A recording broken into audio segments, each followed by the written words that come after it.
everyone, welcome back to 996. The Howl Prospect Development Camp is over, finished last week, so now let's get into the top 10 prospects. In my opinion, I've never done this before, mainly because the Coyotes have never had such a deep prospect pool. We could pick 10 good players.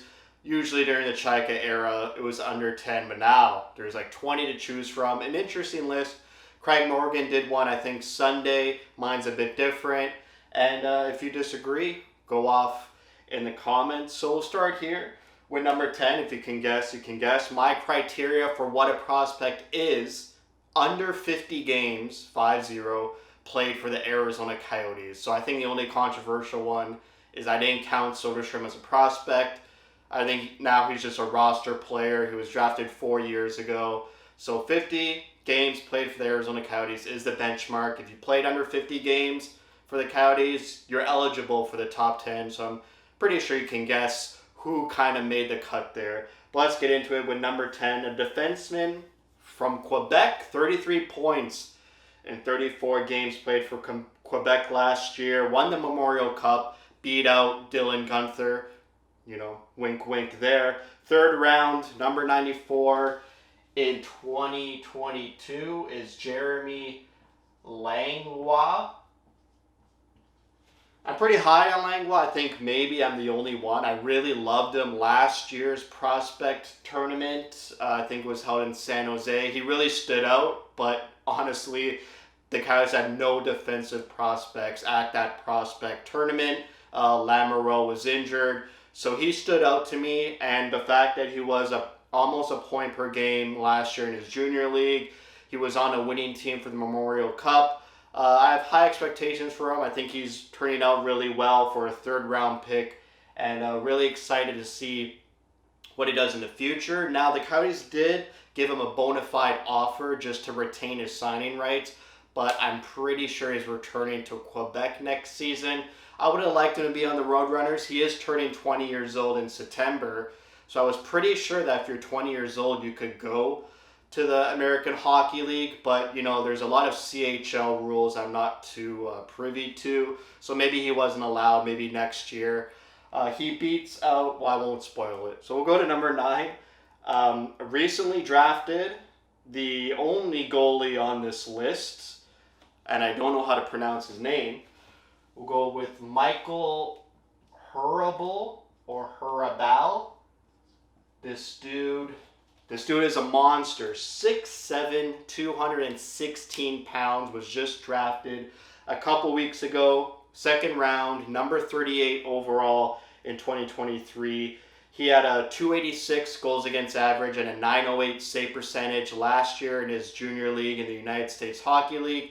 He will be in the NCAA starting next year for the University of Massachusetts. Obviously mispronounced that again. But this guy's huge, tall goalie, a very unique goaltending prospect the Coyotes have in their system. Reminds me a little bit of Mike Smith. Really high on him. He was drafted really high in the draft, and can't wait to see him move up the ranks in our goalie prospect pool and see him in Tucson maybe in 2 years. I will keep an eye on him for his next upcoming NCAA season. See if he's starting a lot of games, if he's a backup goaltender, see what his numbers are. But I have really high expectations for him, so hopefully he does well. He's Czech-born, so maybe, and he is a fellow countryman of Vemelka. We'll go to number 8. Drafted in 2021 in the second round, number 37th overall. Hurabal was number 38. And we'll go with number 37 overall. Maybe a surprise for some, maybe not. Go with Josh Doan, the power forward, 6'1", 183 pounds, had 38 points in 39 games played for ASU last year before having a short stint with the Tucson Roadrunners and signing a contract with the Coyotes. So he will be with Tucson next year. So excited to see what he does in Tucson. Maybe plays with Nathan Smith on that top line. Just hopefully the Tucson Roadrunners finally just have a bounce back season. They've been kind of wavering and struggling the past couple of seasons. Not sure what's in the water there, whether it's due to good roster players, skill, or coaching staff. But with the addition with Doan and other players, hopefully they could do way better. 21 years old, Josh Doan is. Langlois will be 20 years old. I think I mentioned that in September. We'll go at number 7. I flipped number 7 and number 8 around. I wasn't sure who was above, but I think the fact that he was drafted in the 7th round and he's been making waves, being the top 10 in scoring in his junior leagues. The Coyotes did offer him a contract, but he decided to stay in the NCAA one more year. Really excited about him, and I'm happy that a late draft pick in the late round is turning out to be a very prominent player and hopefully help the Tucson Roadrunners, a year from now. He is returning to the NCAA, like I said, for Quinnipiac, who won the NCAA title against Cooley. Sam Lipkin, 6'2", 192 pounds, 7th round, number 223 overall in 2021. He is 20 years old. He had 43 points in 39 games played in college last season. Everyone's talking about him. Like I just mentioned, Bill Armstrong offered him a contract. He decided to go back to school, go back to Quinnipiac and maybe defend the title once again. But really liking how a 7th rounder is shaping up, one of our better picks, and beating out a couple disappointing higher picks that aren't on this list. Then we go to number 5.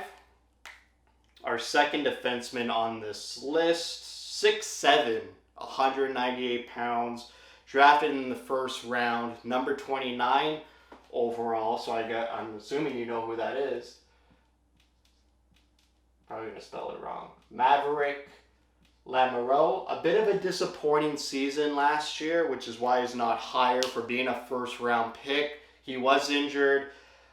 He plays in the Quebec Major Junior Hockey League. He had 19 points in 35 games played, even though he was injured. He's an alternate captain for his junior team.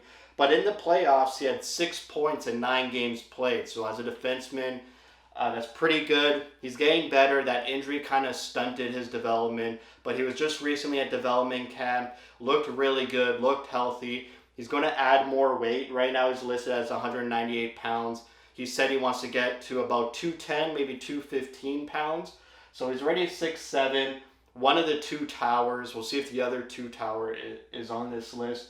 But I'm expecting more from Lamoureux as the season goes on, this upcoming season in his junior league. I was a bit disappointed considering he was drafted in the first round, but hopefully it was just due to injury and he makes that step forward this upcoming season. Then we'll go to number 5. Recently drafted and a short name. Daniel Butt, 6'5", 203 pounds, drafted in the first round a couple weeks ago, number 12th overall, 32 points, 32 games played in the minor league in Russia. Hopefully he plays in the KHL full-time next season, and he had 9 points in 7 games played in the MHL playoffs. So late season bloomer. The Coyotes love what this guy's going to bring. Big, huge guy, power forward, 6'5", 203 pounds, like I said. A bit, of a head. No one really knew they would pick him up, but after watching highlights, seeing the way he plays, he's just really going to insulate our center players that are a bit on the smaller side, not too tiny, like Hayden, Geeky, and Cooley, especially Cooley is listed as 5'10", but he's really going to be a great supplemental player, and I think he's only going to get better from here. So maybe some fans might have him lower, but for me, I think he's pretty good. Number 5, he was drafted 12th overall, so that comes with some territory and pedigree.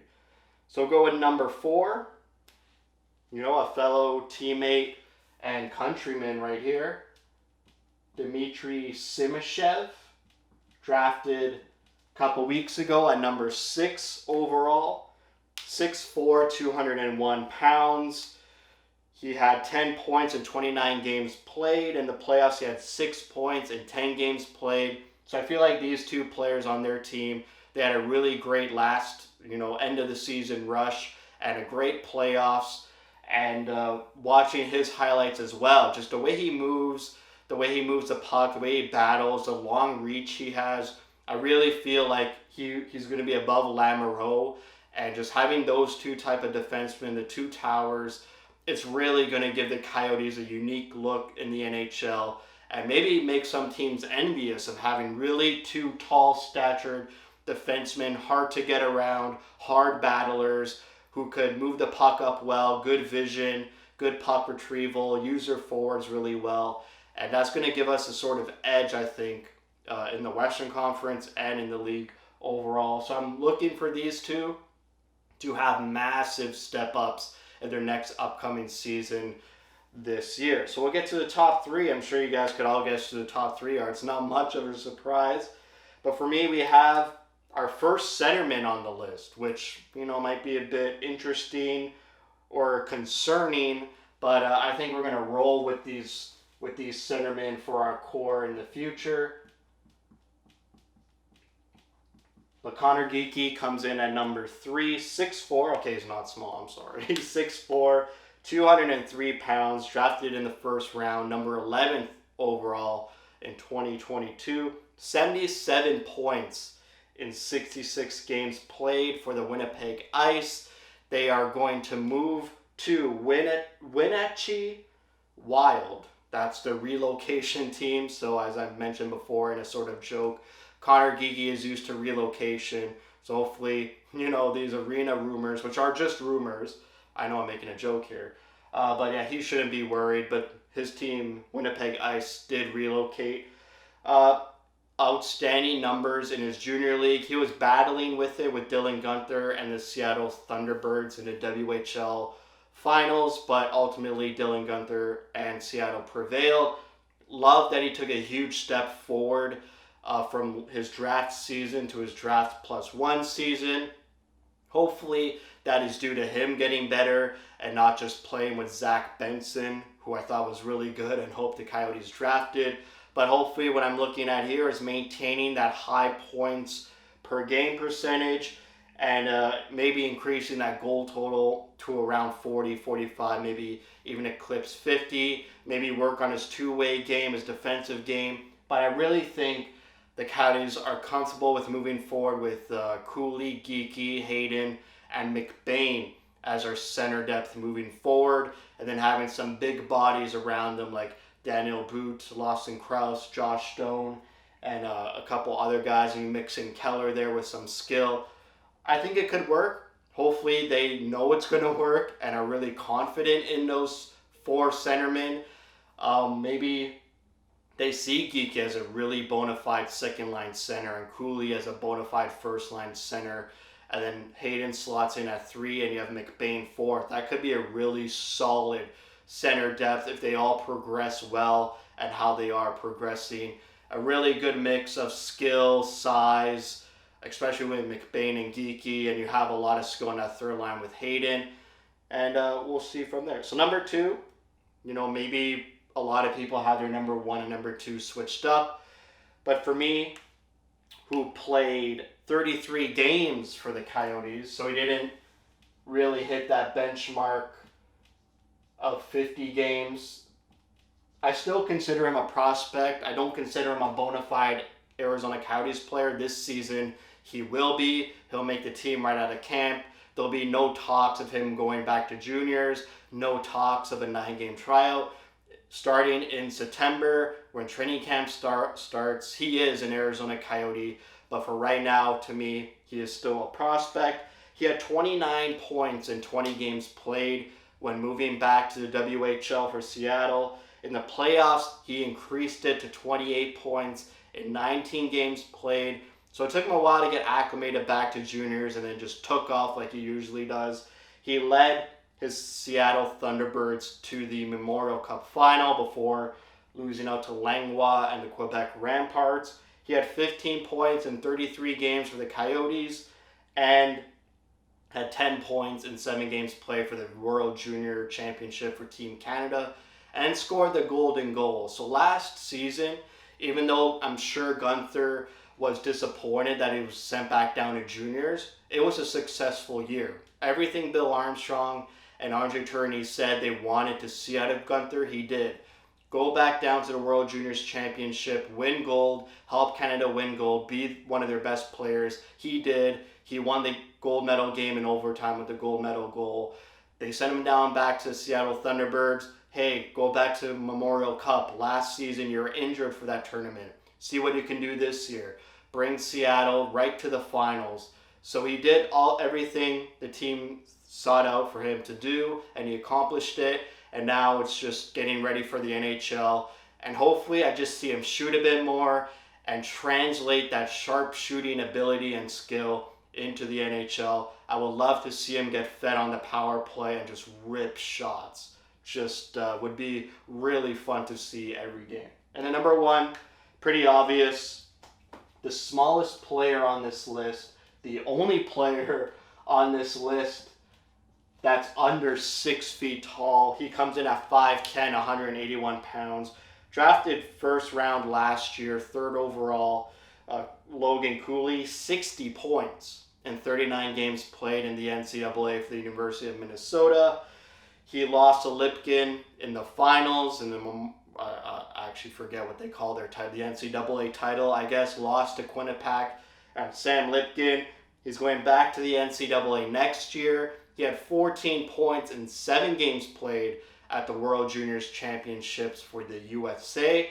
I wonder if Cooley's going to go back to the World Juniors this upcoming December, if he's even eligible. We'll see about that. But yeah, obviously disappointing. He went back to juniors. There was a spot at second line center for him. Now they sort of filled it up with Bukestad and Kerfoot. But really excited to see Cooley next season, next year, and really just going to kickstart the end of this rebuild. And so excited to see his skill in an Arizona Coyotes sweater. Maybe, hopefully for me, not hopefully for Cooley, his team doesn't make the NCAA playoffs, and so we see him in late March or April suit up for about 5 games for the Coyotes. Just give the fans some excitement for the season after this upcoming season. So that's my top 10.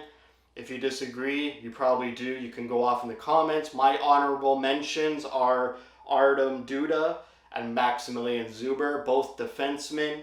Some underwhelming or disappointing prospects that I thought would be better or make me more excited for their future. Julian Lutz.